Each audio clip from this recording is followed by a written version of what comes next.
So we've been talking about soundtracks, and we've been talking about the idea of placing things so that you perceive them in a certain way, right? As far as what you see on the screen. We spend a lot of time on placing things in stereo fields, right? Left and right. Okay? So here's the thing, though. Angel, can you play the clip? This is of Nick. And I just want you to look visually what's happening here. So not to be silly, but like literally, what are you seeing happen? He's moving forward, right? So he's changing position, but he's not changing position from left to right. He's changing position from back to front. Now, if we were doing true like surround sound, right, it wouldn't be that big of a deal. You could basically, as he walks forward, you could move him from the speakers behind you to the speakers that are in front of you, or at least up to you to create that illusion, right, as he goes. But what do you do when you don't have surround sound to create that sonic illusion of movement? Anybody got, what do you, and actually maybe more to the point, and maybe a better first question is, why would we even care about this? Like why are we not just going, well, let's just do it in surround? Because this is maybe the bigger issue. Well, not everyone has a surround system to play it out of. Not only that, what's most media consumed on nowadays? Headphones and earbuds. And there are companies doing some interesting things with virtual like surround panning in headphones, but it's still at the end of the day, it's just a left and right. So there's a practical sense. So you had how would you like what are some things you could do? Like a volume increase? Absolutely. In fact, Angel, can you move the screen, the video part to the right a little bit? And zoom in that Command Option 8. There. Okay, so the one that's muted, that's the original audio. We're going to play it in a second. Move a little bit to the right, please. Okay, so right there, you see the purple one, the waveform? That's exactly what you're talking about. And that's actually off of the original camera where Nick was in the hallway. It's the raw sound. And without even hearing it, but you can see what you're talking about. It does get louder as he gets closer. That's kind of a normal assumption we make. Here's the thing. Can you zoom back out and then play, unmute the original, and then mute the guitar bus, please? Right there. And then just make sure the volume's up on the mixer. If you would.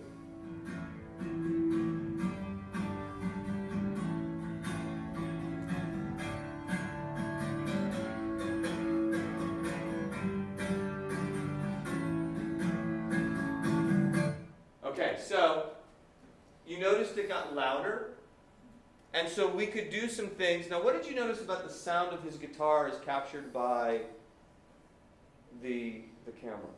What are some things sonically? What did you hear? I don't know, but it's like kind of echoey. It's echoey, sure, and that's partially because of the hallway and the stuff around it. What else did you notice about the sound?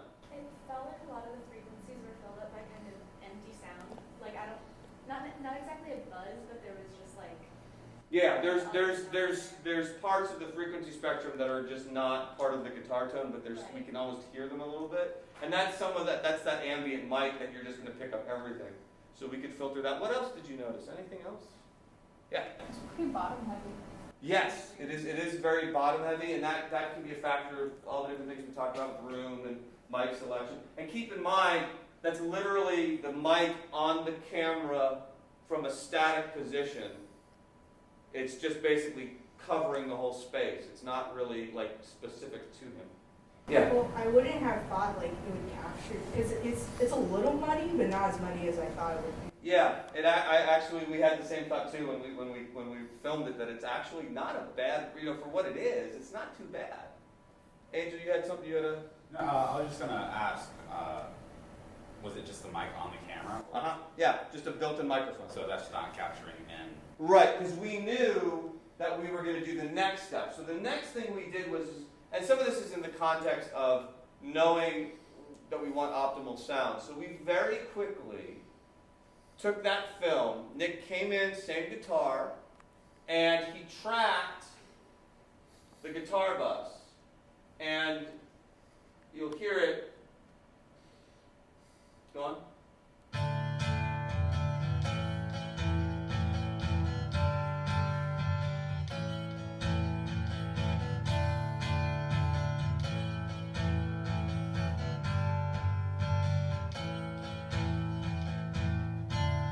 So what changed?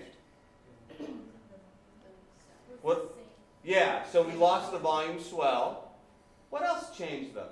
It sounds kind of artificial. It sounds artificial, but does it sound artificial? Here, do this. And try it this way. Play that again. Close your eyes and listen. Don't look at the screen.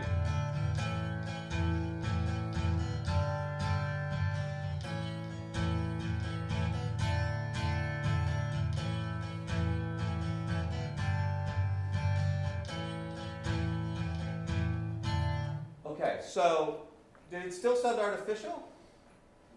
No, the problem is, yeah.